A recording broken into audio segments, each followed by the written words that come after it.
Let's dive in. Number 10. The Phantom. Auto Renew.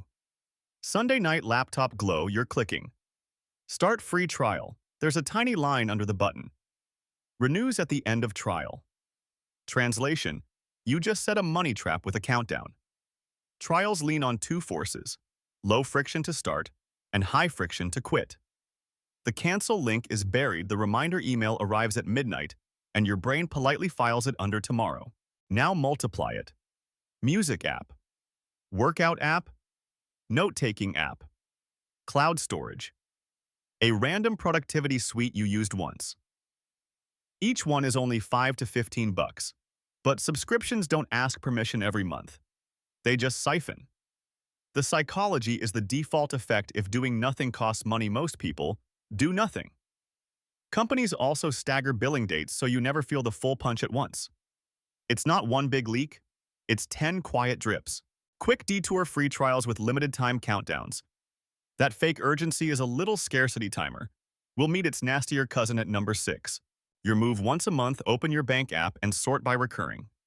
If you can't name the last time a sub saved you time or joy, you're paying rent for clutter. Cancel 2 today, you won't miss them. You'll only notice the silence. And if you think quiet leaks are bad, wait till the price jumps right at the finish line. That's number 9. Number 9. Drip pricing at checkout. Tuesday evening, cheap flight found you, fist pump. Then the page starts adding drops: seat selection fee, carry-on fee, processing fee for the privilege of paying a fee. Hotels rename tax as a resort fee. Ticket sites add convenience fees for a process that was not convenient. E-commerce sneaks in handling insurance rounding. The sticker price was bait. The real price is a reveal. Here's why it works. First, sunk time trap. After 10 minutes of forms, you're invested. Backing out hurts more than clicking. Continue. Second, anchoring your brain latched onto the first price so each fee feels small. Third, the chaos of fees is deliberate. Confusion is conversion. By the time the total loads, you're emotionally at the destination already. Pattern break: do one ruthless compare. Open a fresh tab and price the same thing fully loaded somewhere else before you commit. Many cheap deals turn expensive once you unhide the drops. Tools that show final price by default will save future you from future rage. Coming up next, the trap that convinces you spending more is saving. Hello, number 8. Number 8 points. Brain. Spending to save. It's Thursday at the coffee counter. The barista says you're one stamp away from a free drink. Suddenly, you're ordering a large with extra shots. Grocery apps push spend 50, get 10 back. Credit cards whisper about bonus categories and limited time multipliers. All of this hacks your completion itch. You chase thresholds because unfinished ladders feel wrong. Points aren't evil, but they blur the pain of paying. Tapping plastic or a phone hides the loss. The little fireworks of you earned 200 points distract from the fact you just spent $40 to save 3. Loyalty programs also stack illusions. Expiration dates create fake urgency status.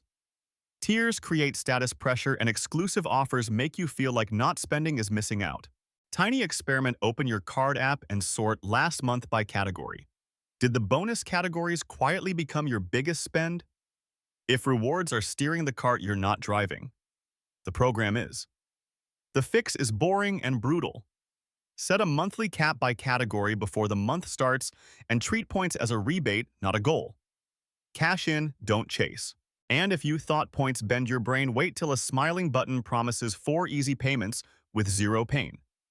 Number 7 is the friendliest trap in finance. Number 7.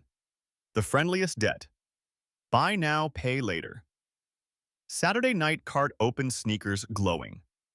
Under the price, there's a smiley button. 4 easy payments of 25. It's not debt. It's friendly. Your brain hears 25, not 100. That's the pain of paying. Hack slice the sting into quarters, and most people stop flinching. Here's the trap. You don't see a single balance. You see 4 tiny promises. Then you stack 3 more tiny promises next week. Autopay hides in the bushes. Returns take weeks to unwind, but installments keep firing. Miss one and the fee bites. Repeat and your credit file waves a little red flag. Psych 101 present bias. Future, you will handle it. Except future you is already handling last week's future you, and because it isn't on your main card, you lose the overview. That's why people get a "where did my paycheck go" moment on a random Thursday. Fix it like a grown-up gremlin. Rule 1. If the full price isn't already sitting in your checking account, you can't afford it. Rule 2. Treat the first installment as a full purchase in your tracker. Log the whole amount today. Rule 3. 2-day cooldown. If you still want it after 48 hours, fine. If not, the button was doing the wanting. Viewer challenge: search your inbox for installment processed. Count how many are open at once. Close at least one by paying the remainder today. You survived the smiley button. Now meet the countdown clock that sprints your wallet into a wall. Number 6. Number 6. Scarcity timers and fake crowds. Wednesday lunch scroll. Big orange timer. Deal ends in 7 minutes 14 seconds. A pop-up. 12 people are viewing. A strike-through price that looks like it fell off a cliff. Remember the scarcity timer teaser back at number 10? Here's its nastier cousin. Scarcity shortcuts your brain. If something might disappear, you skip deliberation and hit secure checkout. The timer doesn't need to be real. It only needs to feel real. Only 3 left might be the entire internet's favorite fiction. Add Mrs. K just bought this and your social proof circuits light up like a pinball machine. Pattern break: breathe for 10 seconds. If a deal can't survive 10 seconds, it's not a deal, it's a shove. Practical armor: switch to reader mode or open in a new browser without scripts. Half the hype elements vanish. Price track the item for a week. Many ends tonight, sales start again tomorrow. Ask one boring question: would I buy at this price if there were no timer, no crowd, no struck-through fantasy? If the answer shrinks, the spell is doing the shopping. Tease timers stampede you forward. Our next trap nicks you to death in 1,000 tiny dings. Number 5 is small and lethal. Number 5. Microspends and the gem illusion. Sunday afternoon gaming break. Only 99 cents for more lives. Harmless. Then $4.99 for a cosmetic. $9.99 for the pass. Apps don't use dollars, they use gems. Coins, credits. Funny money that dissolves price tags. When the currency is abstract, your brain discounts it. Designers know loss aversion. They ask after you've invested time. Want to keep your streak? They time the ask at friction, points out of energy. One boss left, one tile short. One tap. No pain. Repeat. Why it drains salami slicing. No purchase feels big enough to trigger your internal alarm, but a month later, the App Store receipt looks like confetti. House money effect makes it worse. Once you've converted cash to credits, spending credits feels free. Counterspell: convert every price back to real dollars out loud before you buy. Turn on always require password or biometric for purchases. Set a weekly cap in your App Store and stick to it. And if a game won't let you progress without paying, that's not entertainment. That's a toll road. Find a new road. Viewer challenge: open your App Store purchase history. Add up last month's under $5 buys. Post your number in a private note titled, "Was it worth it?" Future, you needs to see it. And if tiny dings are sneaky, the grocery aisle has a trick that hides a price hike in plain sight. Number 4 will make you stare at soup cans differently. Number 4. Shrinkflation and the disappearing dinner. Grocery aisle fluorescent lighting. You reach for your usual soup. The can looks the same. Until you notice it's 13 ounces, not 15. Cereal boxes grow taller and skinnier like they started doing yoga. Toilet paper quietly loses sheets per roll while the mascot gets fluffier. That's shrinkflation: raise the price without raising the price, by shrinking the product instead. Your brain tracks logos and colors, not ounces and grams. Package designers weaponize that. New recipe masks less product. Family size has no legal meaning. Sometimes it's just vibes. Even 2 for $5 is an anchor. You'll grab 2 when 1 was enough, and unit price hides in a tiny font under the shelf. Meanwhile, bags of chips are mostly air to protect the product. Sure. From what? Value? How it drains you. You think your budget failed. Really, the bottle did. You spend more to get the same amount, then blame yourself. Then buy the value multipack, which nudges you to consume faster. Ever notice snacks evaporate when the box is huge? Armor up. Step 1 unit price or it didn't happen. Compare cost per ounce or gram or sheet.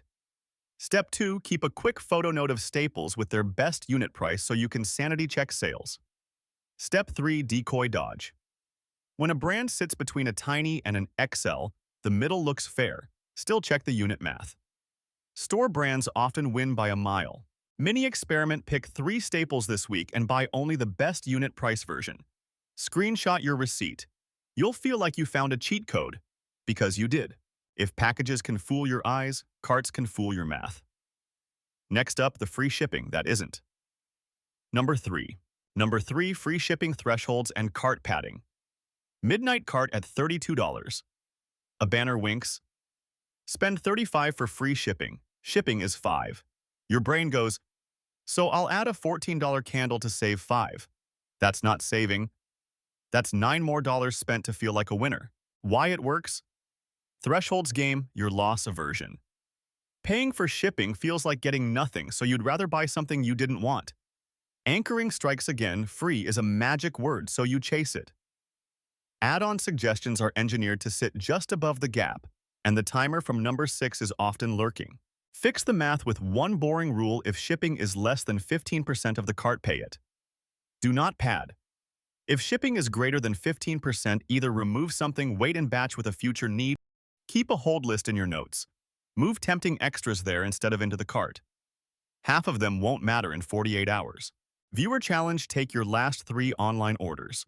Subtract items you only added to hit the threshold. Would the shipping have cost less than your padding?